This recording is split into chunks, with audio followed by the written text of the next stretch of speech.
It lays the predicate and the foundation for the development of a weather satellite that will permit man to determine the world's cloud layer and ultimately to control the weather, and he who controls the weather will control the world. Another week has come and gone in the planetary asylum. In the words of Morpheus from the movie Matrix, you have to understand most of these people are not ready to be unplugged, and many of them are so inured, so hopelessly dependent on the system that they will fight to protect it. A profoundly accurate quote, again from Morpheus, the movie The Matrix. Yes, they will fight to protect it till the brutal, bitter end. On that note, from Yahoo News, COP host, that's the Global Climate Conference, president insists oil is gift of God. That's in a COP29 speech happening this week. The COP Global Climate Conferences that are a smoke screen, smoke and mirrors to further perpetuate the expansion of and active and passive participation with global climate engineering operations that are wreaking havoc around the world and contaminating everything, along with 1,000 other forms of destructive human activity. Yes, we've been very, very bad stewards of this planet, and it is truly profound how many people don't think that matters. They think all we need is another election, more football games, more beer, more pizza, and more Caribbean cruises. That's not going to work out very well for much longer.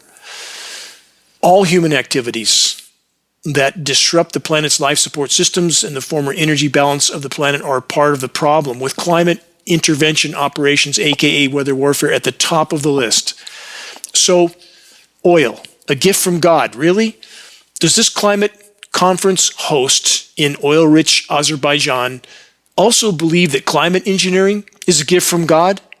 Question, how much oil does it take to keep those geoengineering jets flying all over the world, all day, every day, and to extract, produce, and transport the tens of millions of tons of elements they're dispersing into our skies?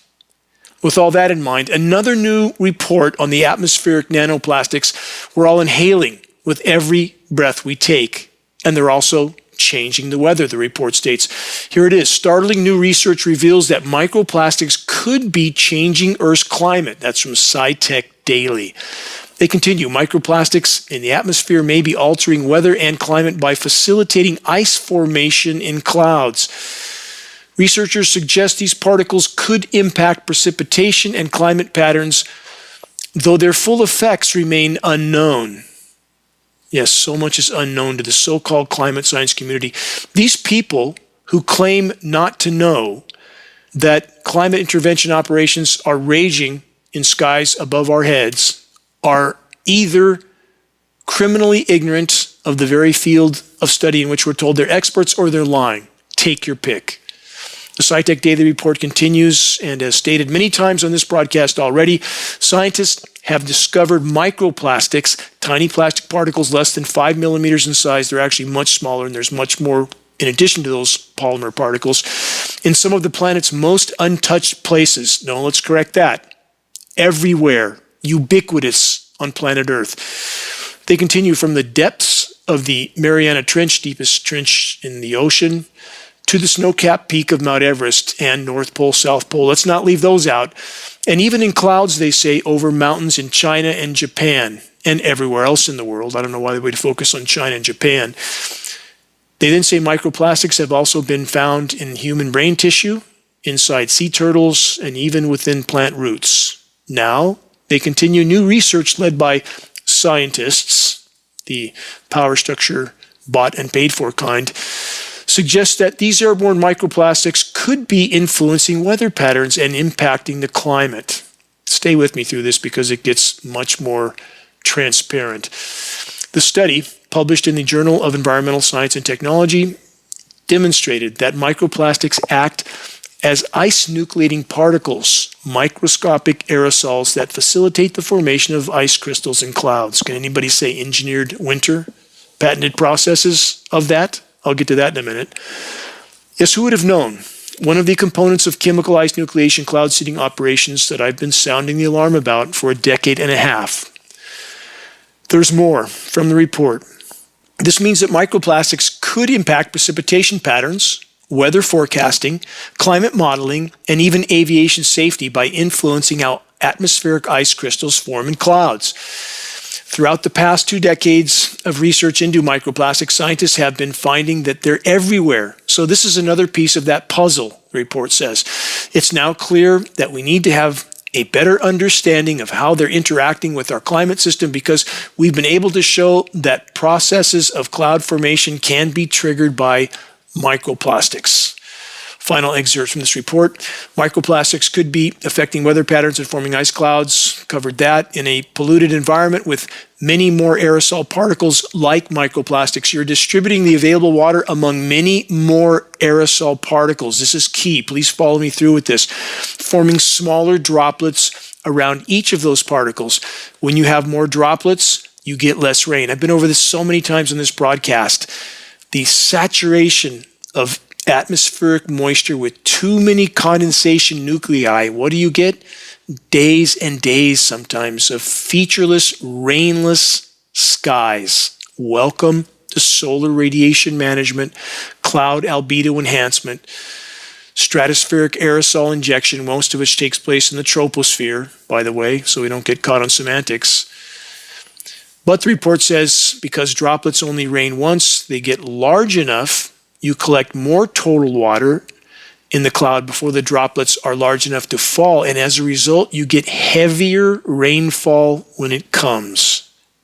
Drought, deluge scenarios, a hallmark of climate engineering operations, as I've stated on this broadcast for so many years, almost 10 on this broadcast alone, and many more years before that, and on many other interviews in the meantime.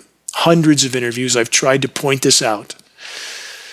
The report then says clouds cool the Earth by reflecting solar radiation, but certain clouds at certain altitudes can have a warming effect by helping to trap energy emitted from the Earth. Let's stop and think about this. The entire premise of solar radiation management, stratospheric aerosol injection, to mitigate the runaway warming of the planet. Is it helping, or is it in fact further fueling that process? As we now know, this entire so-called climate mitigation process of SRM, climate engineering, geoengineering, is predicated on the false conclusion that volcanic eruptions cause long-term planetary cooling, which has now been proven to be patently false. It causes and creates short-term cooling at the cost of an even worse long-term warming and disrupting the hydrological cycle, contaminating everything, destroying the ozone layer, everything we have now. Welcome to climate engineering. Final excerpt from this SciTech Daily Report. We know that the fact that microplastics can nucleate ice has far-reaching effects. We're just not quite sure yet what those are, researchers stated. No, not quite sure. Just can't figure it out. As the proverb goes, it's hard to get even a so-called expert to understand anything when their paycheck and pension depends on them not understanding it. They can't even admit to the glaring atrocities we see in our skies. Anyone but the clinically blind can see them, and yet most of society still following their training deny it. Here's more from ZME Science. This is an updated report, same theme. Microplastics may now be messing with our weather and climate. Here's what that means. Researchers reveal microplastics can influence cloud formation, potentially affecting weather and climate systems. The health effects of microplastic pollution are still, they say, poorly understood, although some suggest they cause inflammation in the body. What a gross understatement. And how far behind the curve are these people when we already have peer-reviewed science study to prove that these microplastic particles are wreaking havoc, not just in the human body, but the entire web of life. They're showing up in all internal organs, most especially the brain, and we know the effect. Let's stop pretending we don't know. Let's stop pretending that climate engineering is just a proposal that we could, might do someday. We're almost out of time. How many are willing to face that fact? We are almost out of time. The party is in its death throes right now. We are circling the drain. And what's the epitome of human insanity when, in spite of the dying oceans, dying environments everywhere, fish washing up dead everywhere, whales dying, birds dying, we're building the biggest cruise ships ever, this year, 2024, launched the Icon of the Seas. It literally looks like Disney World on a boat. Let's just sail around and pretend everything's fine. I have no words for this species. I swear I've felt for so many years since I was very young that I'm on the wrong planet. Something's wrong with far too many people that can't seem to see the oncoming train. Again, this question, how about the effect on every breath we take? Microplastics that have now been confirmed, again, in all of us, from our internal organs to our brains, not theory, not conjecture, proven fact. Please, please don't believe me. Please look it up for yourself. The ZME science report confirms this. Microplastics, unexpected ice makers in the sky. This is critical because they're chemically nucleating every bit of moisture they can come up with. And that's why the rain is diminishing. That's why you have drought from coast to coast in the U.S. in between the deluges. Record drought and record deluge because this process, these endothermic reacting elements, it's not just microplastics. There's many other elements called for in chemical ice nucleating patents, and the endothermic reaction tends to dry up much of the moisture. So it cools down the surface, but the beneficial moisture is, again, used up to a large degree in that process. So we have this scattered moisture everywhere. Storms are nothing like they once were. In Northern California, in the wilderness location where I live, 20 years ago, there would be counterclockwise rotating storm systems coming in. You could see one or two or three out in the Pacific coming our way. The wind blew, very defined, dark clouds, different shapes, deluges of rain, very consistent. Almost every cloud that went over our mountainous area would dump some rain. Now we have days and days and days of rainless, featureless skies, often dead still underneath, no life in the now dying forests, and everyone's caught up on election theater. We can't live without an environment. Why is that not clear to more people? Why is it not clear? Final statement from the ZME report, the implications of these findings could be far-reaching. Clouds play a critical role in regulating Earth's climate, both by reflecting sunlight away from the planet and by trapping heat, which is what climate engineering is doing much more than any deflection. The balance between liquid water and ice in clouds helps to determine whether they cool or warm. We know from, again, more study that confirms that the, quote, condensation trails, which we know they're not condensation, these are particulate trails. They're sprayed particulate trails, part of SRM operations. It's admitted by the science community that they're warming the planet, and yet we have the whole so-called science community pretending that if things get bad enough, we might need to put jets in the sky and spew out a bunch of toxic elements exactly as we've had for over 75 years. It's working out so well, isn't it? As we hurtle toward near-term self-annihilation. That's not opinion. It's not theory. It's not conjecture. It's absolutely undeniable statistical trajectory. How many times do we hear people talk about alarmism relating to the climate and the environment? At what point do you get alarmed? At what point should a rational person become alarmed? We have insect populations down 80 to 90%. Global pelagic fish populations are down 90+%. Bluefin tuna populations down about 98%. Plankton populations in the Atlantic down 90% based on testing in 500 separate locations. If you eat one wild-caught fish, freshwater fish in the U.S., 500 locations tested in this study also, eating one wild-caught fish in the U.S. because they're so contaminated was equivalent to drinking a month's worth of tainted water, according to the study. Think about that. And people throw the term alarmism around. How are we possibly going to survive on a dead planet with toxic everything? How? Let's add this. Method of geoengineering to reduce solar radiation. This is a patent from 2022. Patent number US 2022-0282068A1. A method to facilitate the reduction of solar radiation impacting Earth's proposes to use the plurality of porous particles that are introduced into Earth's stratosphere at an average distance of at least 10 kilometers above the sea level. They're not dispersing that high up. They're lower in so many cases. The patent continues. Each porous particle has a continuous polymeric phase composed of polymer and discrete pores disposed within the continuous polymeric phase. Let's add this: treatment of atmospheric conditions by intermittent dispensing of materials therein. This goes all the way back to 1971. This is patent number US 3608820. Methods of treating atmospheric conditions, including intermittently dispersing unbalanced materials such as salts, surfactants, been over that so many times in this broadcast, soluble polyelectrolytes, aka polymers or mixtures thereof, in the atmosphere, and methods of dispersing fog, including dispensing materials that cause coalescence of water droplets in spaced locations throughout a fog. One more. Method of modifying weather.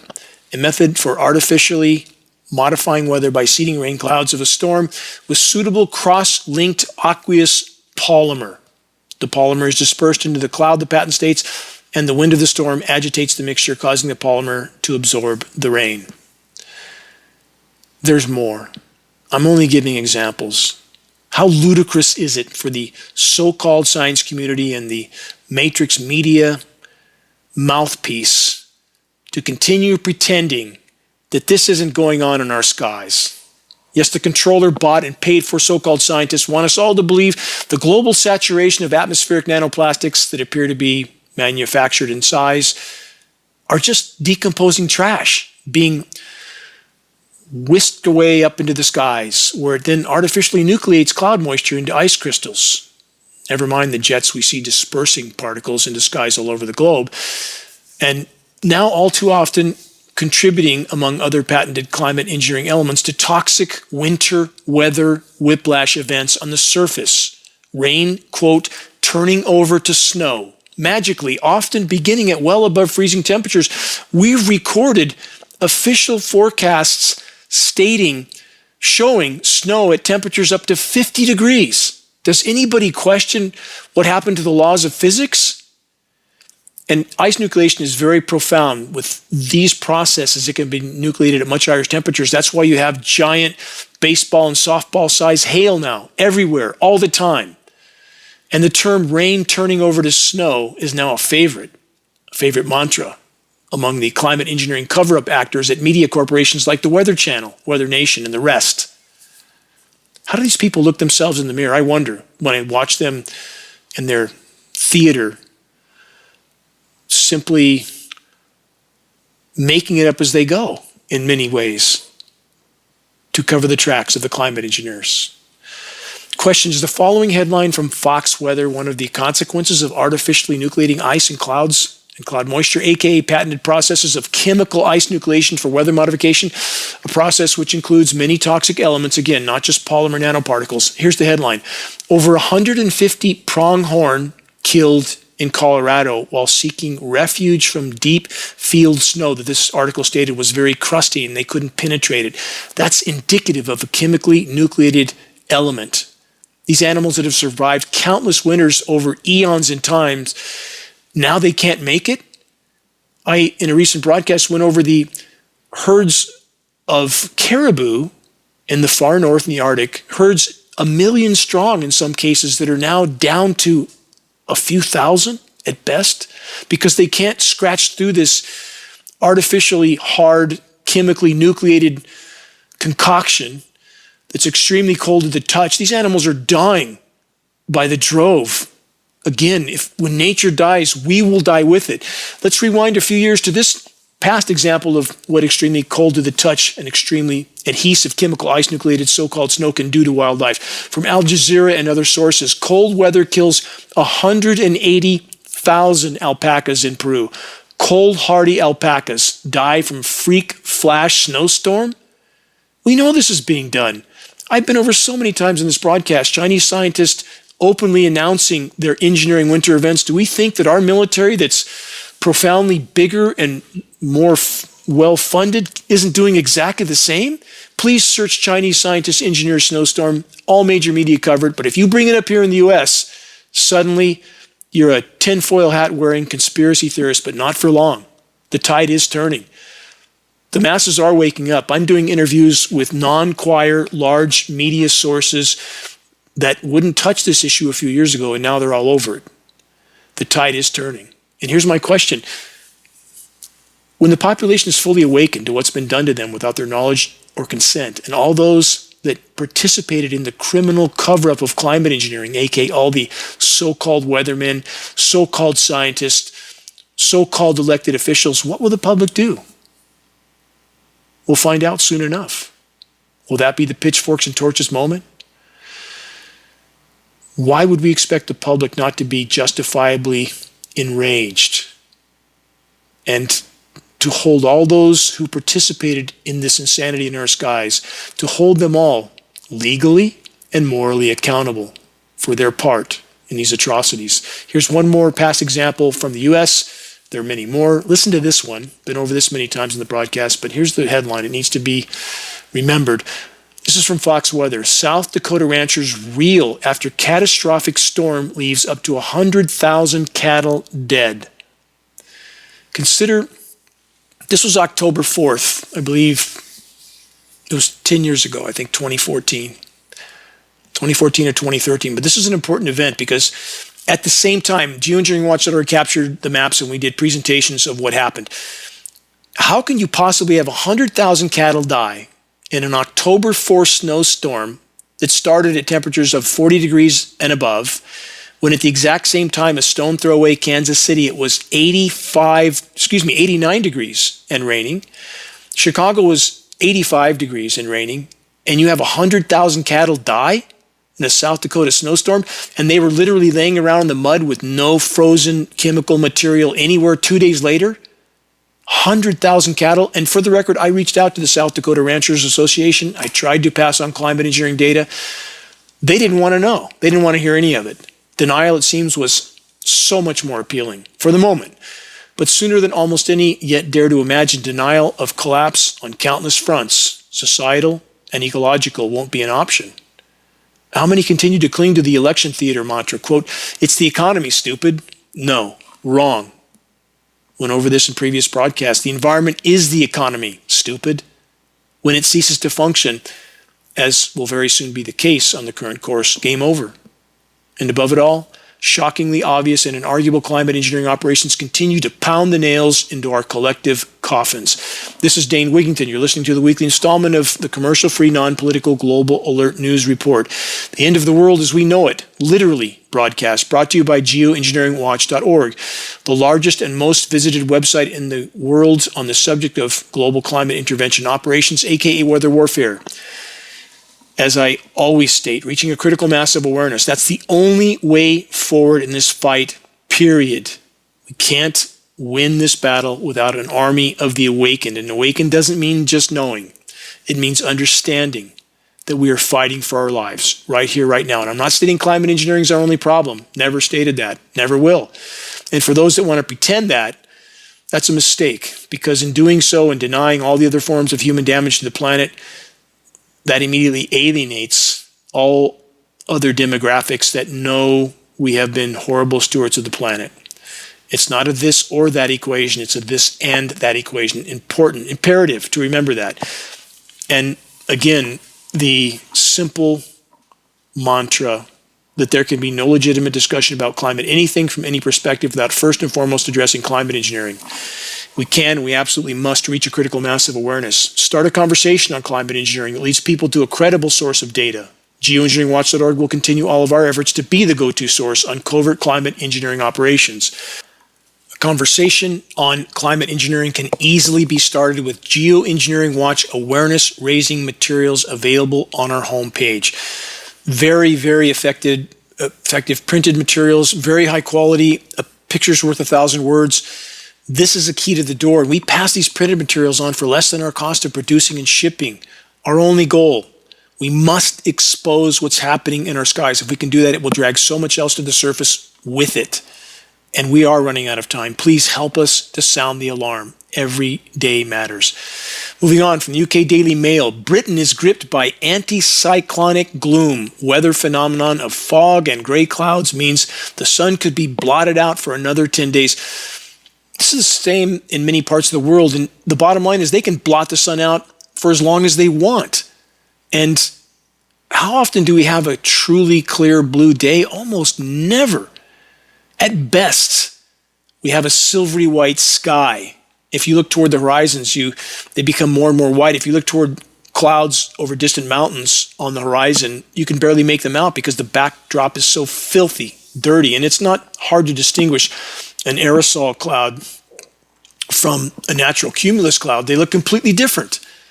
And yet people don't seem to be able to distinguish that, which is truly troubling, that they can't recognize that our skies look like something from a Vin Diesel sci-fi movie, and people just go about their lives as if election theater is going to save them from what's coming.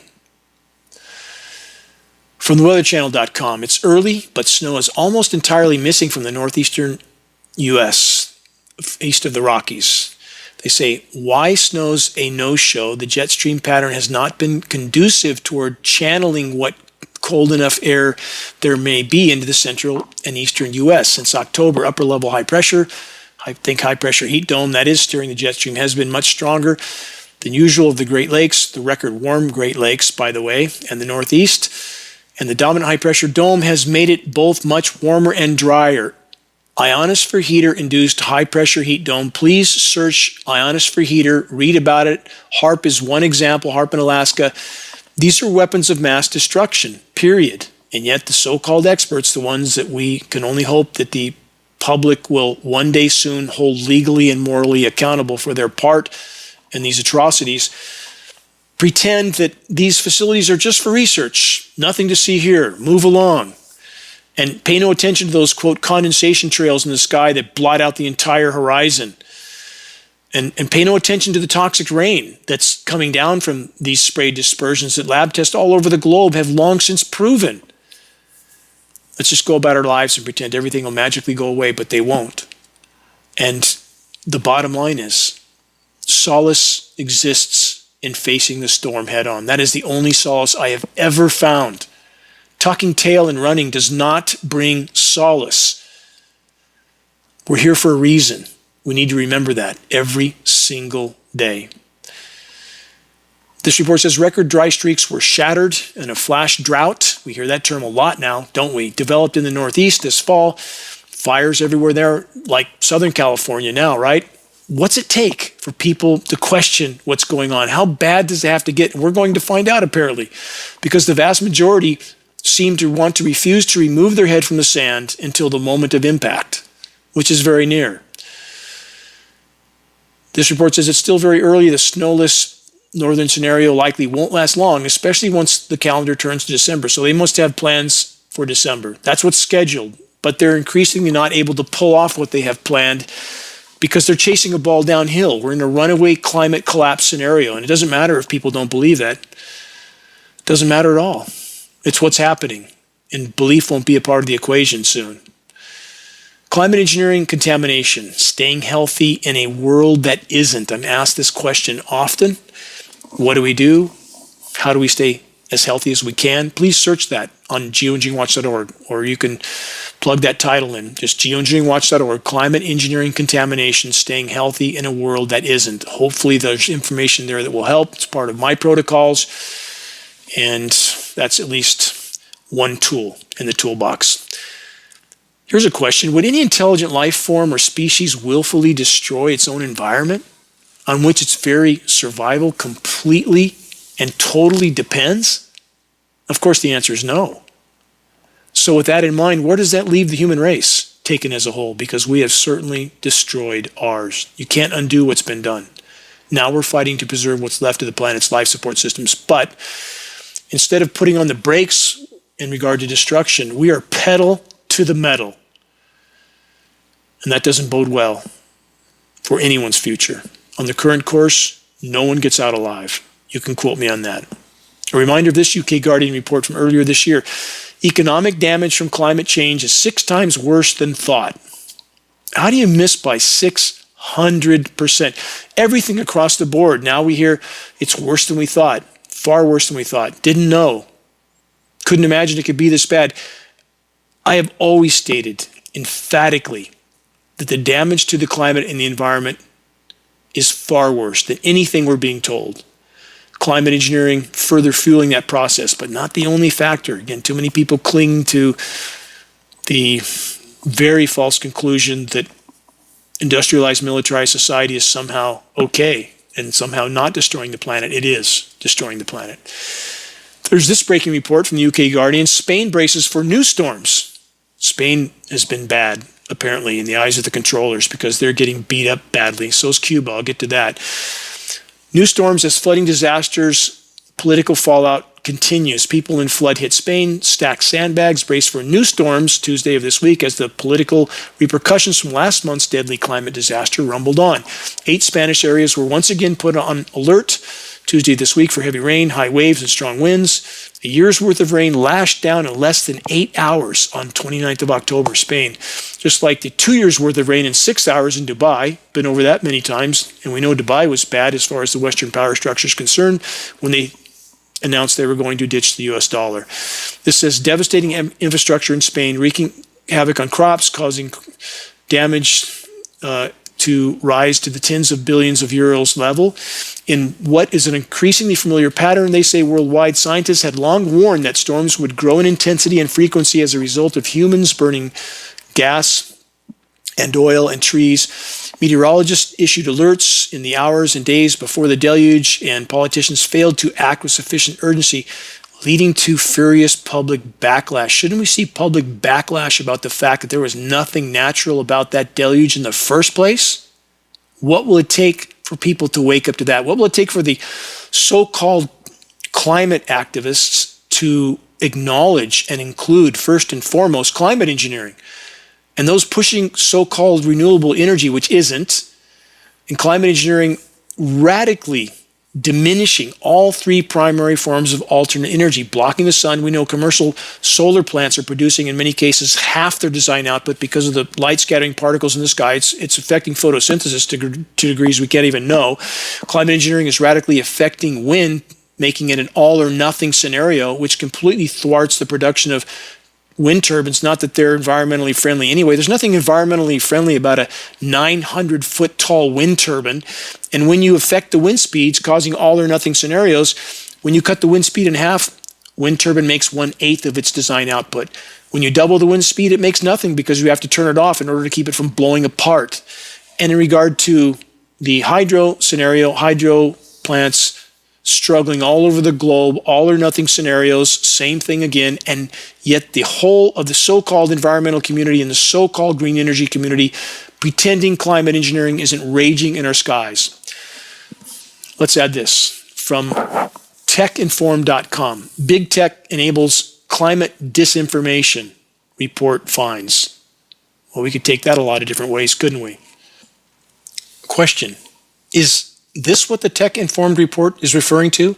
The powers that shouldn't be, that are still trying to convince the masses that the climate engineering scenario isn't the biggest part of the problem? Trying to convince us that it hasn't been used as a covert weapon of war, wreaking havoc around the world for decades? No. The Council on Foreign Relations wants us all to believe climate engineering is actually the solution that can save us all from ourselves. New from the Council on Foreign Relations, reflecting sunlight to reduce climate risk. Priorities for research and international cooperation. There's been international cooperation behind the scenes. Yes, that's what the COP conferences are about, the climate conferences, to force nations to actively or passively participate in this insanity till the brutal bitter end.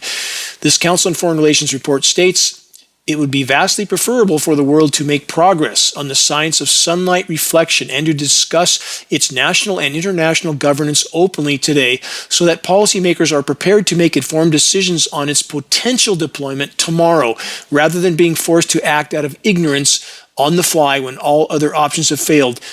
Newsflash. All of us were committed to this climate engineering Manhattan Project without our knowledge or consent immediately after World War II, and it's been being ramped up ever since. The Council on Foreign Relations report then states such scenes are likely to become more common across the world. They're talking about the disasters. The UN recently warned that global average temperature rise was approaching 1.5 degrees C above pre-industrial levels. That is a blatant, glaring lie. We are, based on unfiltered frontline data, likely past 3.5 degrees C right now. Data falsification and toxic short-term chemical ice nucleation operations, aka engineered winter cool downs, have skewed the equation and are masking the true severity of planetary meltdown and abrupt climate collapse, which we are spiraling into at this moment. The CFR article then states, which would put the world on a course for a catastrophic rise of 2.6 to 3.1 C this century. No, again, we're there now. Unless there are immediate and big cuts to greenhouse gas emissions, that's not going to happen. Even with the feedback loops we've already triggered, if you shut all human activity off right now, you can't stop this momentum. That's like a runaway freight train down the side of a mountain and thinking if you just turn the engine off, it's going to be fine.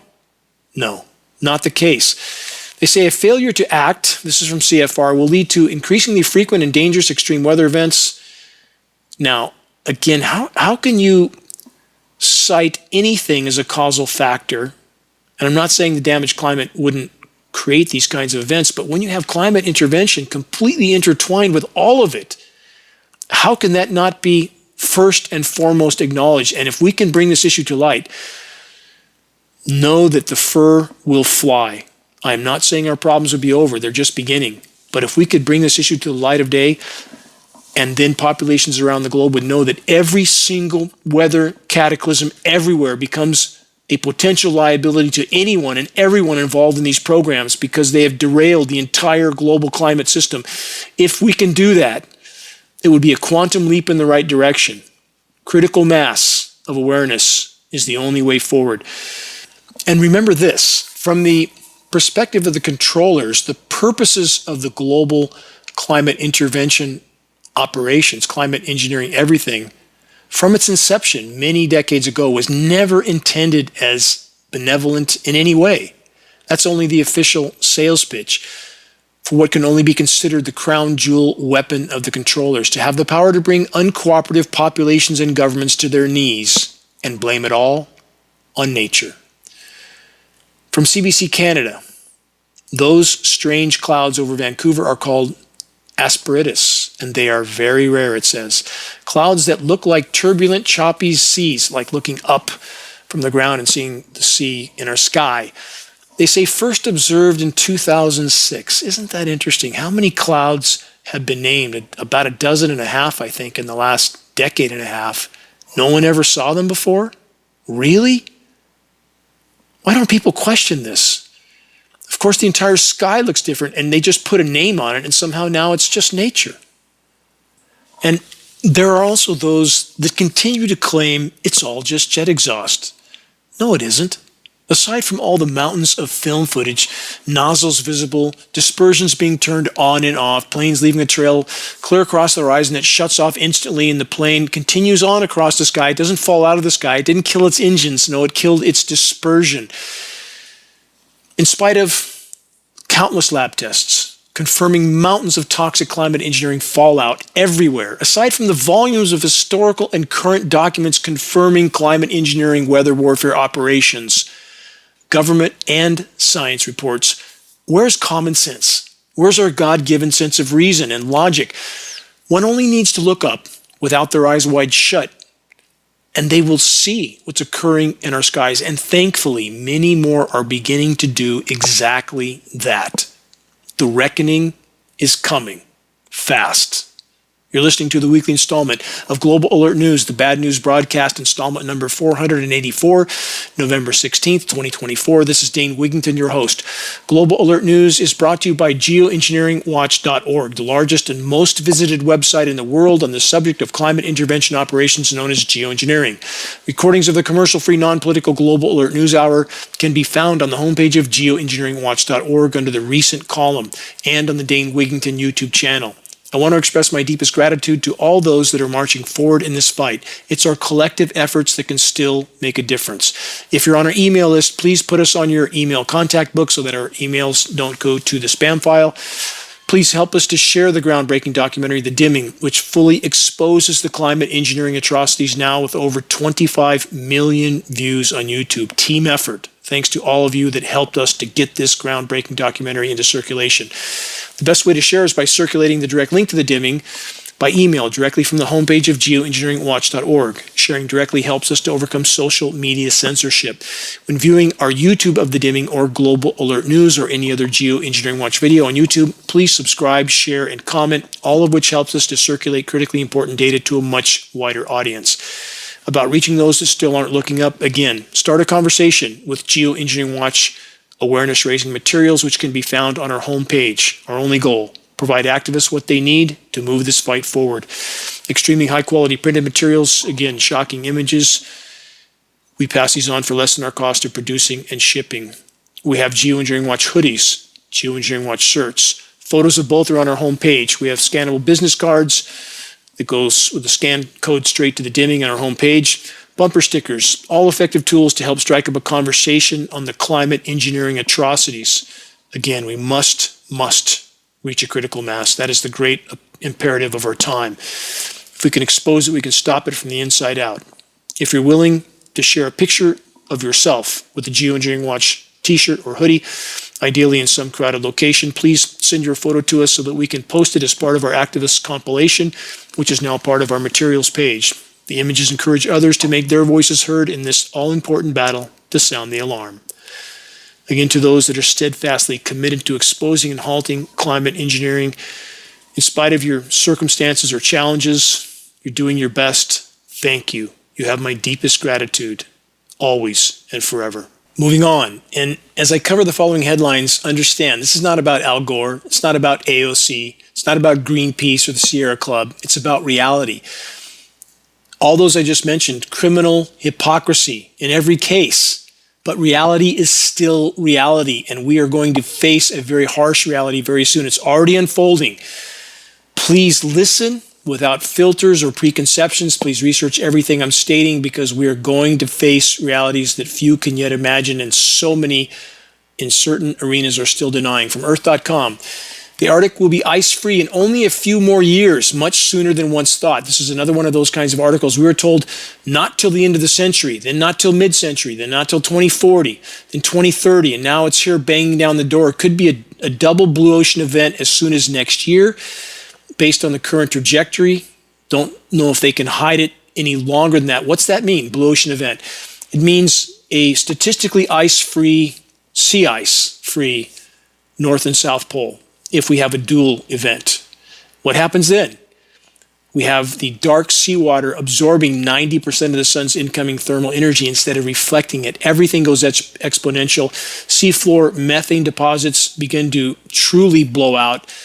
That migrates the methane into the atmosphere, continues to cover the planet like a layer of glass. More heating, more methane blowouts. It's a runaway event at that point. Climate engineering, the attempt to hide it, is making it worse, not better. They've altered upper level wind currents, which has altered ocean currents. We have warm water pumping into the Arctic now. Climate engineering is, again, a weapon, and it has also been used in that context to mask the severity of what's unfolding from populations by engineering these chemical surface cool downs at the cost of making the overall warming worse, not better, and contaminating virtually everything in the process, killing the planet's life support systems with toxic rain, toxic fallout, or no rain. None of these scenarios can be separated from climate intervention operations, and those in power will do everything they can to mask this issue from the population until the last possible moment. We need to accelerate that process. We need to beat them to the intersection. Everything depends on that.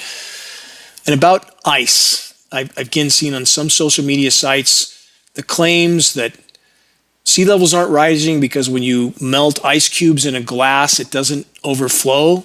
Where do they come up with that? That's sea-based ice. No one I know of in the science community has ever claimed that sea ice is going to cause sea level rise. It's the land-based ice. On Antarctica, we have ice, and Greenland, up to 2 miles thick or more in places. That's the problem.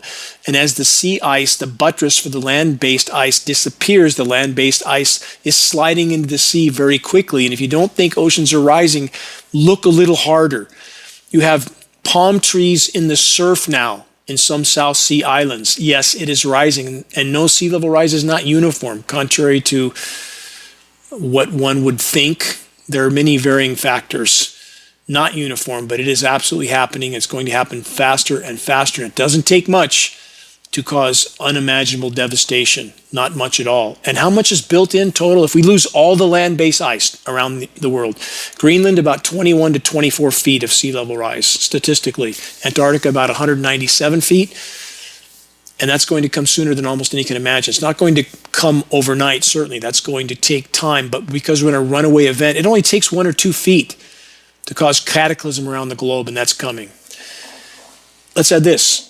How we discovered, this is from theconversation.com, by the way, here's the headline, how we discovered that the ocean's surface absorbs much more CO2 than previously thought. How many times in this broadcast have I stated that SRM operations, solar radiation management, because of the use, many of the constituents in coal fly ash, which based on science study appears to be a base material. I'll get to more on that in a moment, a message sent to me from one of the scientists on a peer-reviewed study.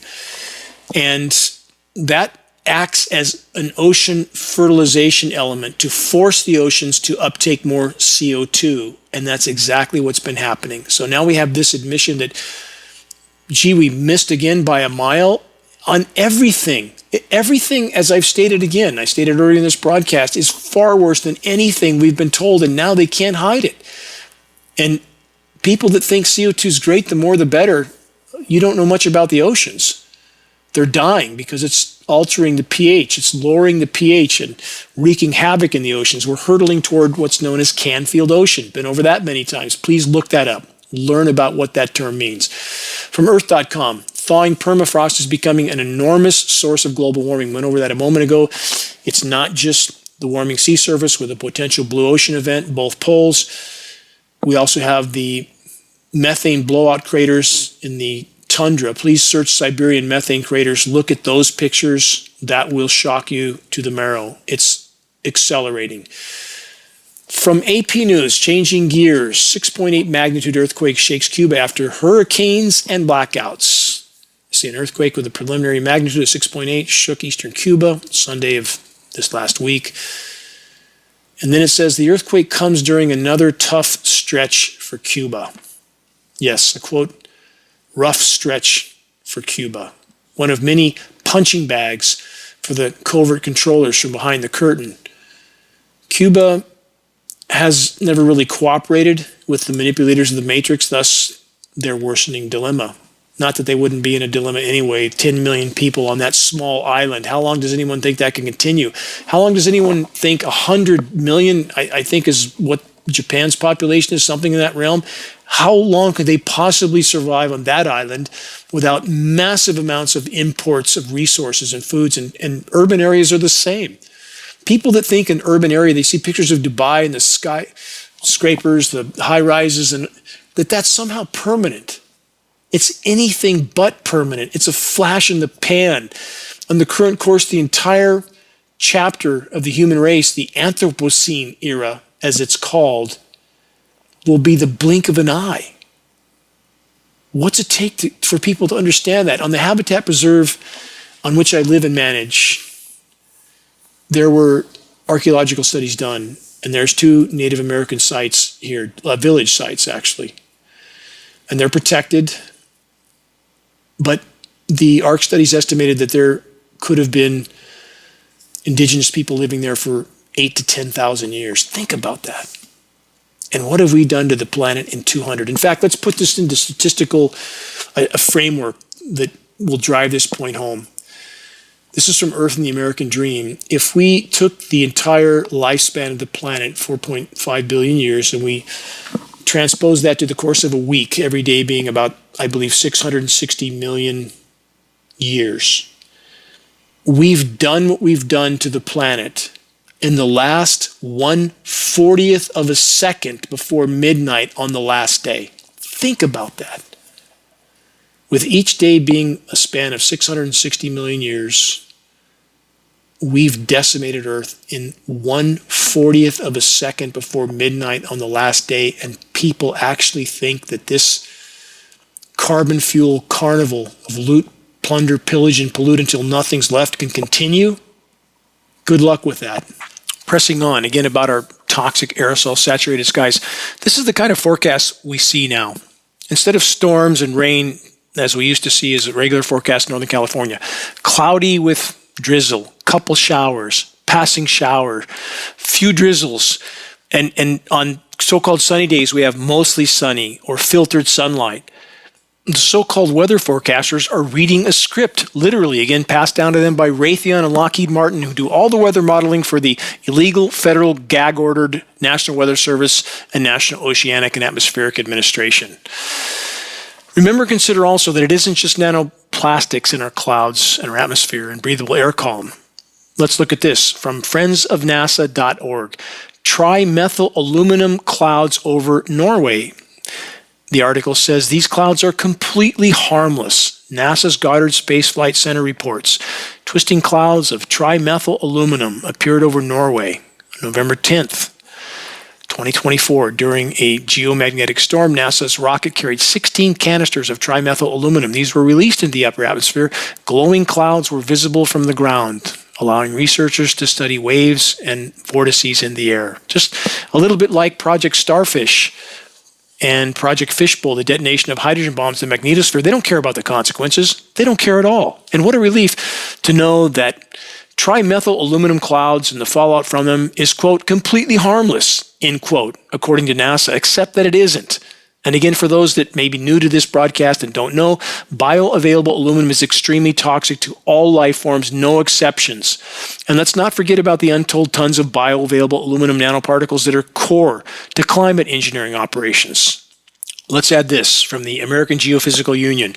Potential ozone depletion from satellite demise during atmospheric reentry in the era of mega constellations. They say large constellations of small satellites will significantly increase the number of objects orbiting the Earth. Satellites burn up at the end of service life during reentry, generating aluminum oxides as the main byproduct. These are known catalysts for chlorine activation that depletes ozone in the stratosphere. They say reentry scenarios involving mega constellations point to over 360 metric tons of aluminum oxide compounds per year, which can lead to significant ozone depletion. But aren't we told the ozone layer is getting better?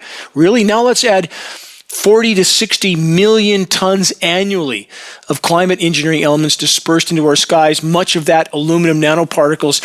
And for those that don't know, and those who believe the official narrative, the ozone layer is getting better, which it isn't, that by itself, if we had no other challenges, is an immediate, near-term existential threat.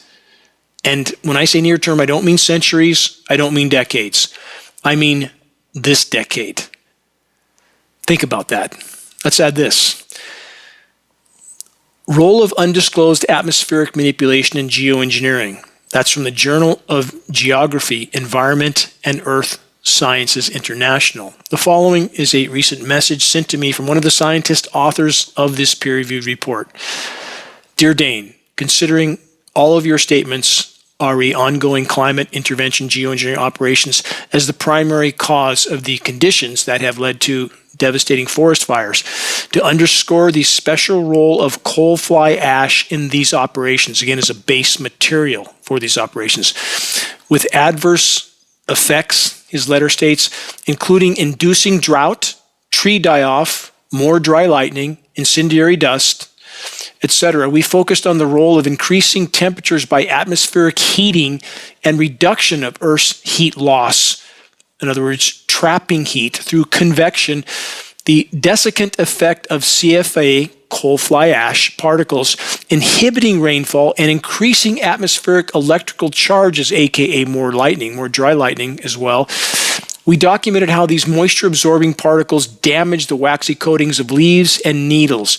We cite our previous articles explaining how aerosolized coal fly ash used in atmospheric geoengineering operations is a major risk factor contributing to 1. COPD, 2. Lung cancer, 3. Neurodegenerative diseases, and later cardiovascular disease, with forest fire smoke concentrating and re-emitting some of the most harmful elements, including radioactive nuclides. As usual, in this journal study, we had reviewers from all around the world, notably one from the US, a US EPA individual, Eric Hall. Sincerely, Mark. Again, that's a letter that was recently sent to me. He's an exceptional individual, has dedicated his life to fighting this cause. The data's there. For those that are willing to face the truth, the data is there, the film footage is there, it's irrefutable. This is going on in our skies. The groundbreaking Geoengineeringwatch.org documentary, The Dimming, available for free on our homepage, provides irrefutable proof of climate engineering operations and the decimation they are inflicting on an already badly damaged planet, while contaminating every single breath we take. So in the end, is the human race, taken as a whole, too dysfunctional, delusional, and destructive to save itself from itself? Is it too late to salvage any part of the planet's remaining life support systems? That depends on what we do or don't. Join us in this fight. Check the activist suggestions link on the homepage of geoengineeringwatch.org for specific instructions on how you can help to move this fight forward. Please make your voice heard, make every day count. Until next week, this is Dane Wigington from geoengineeringwatch.org.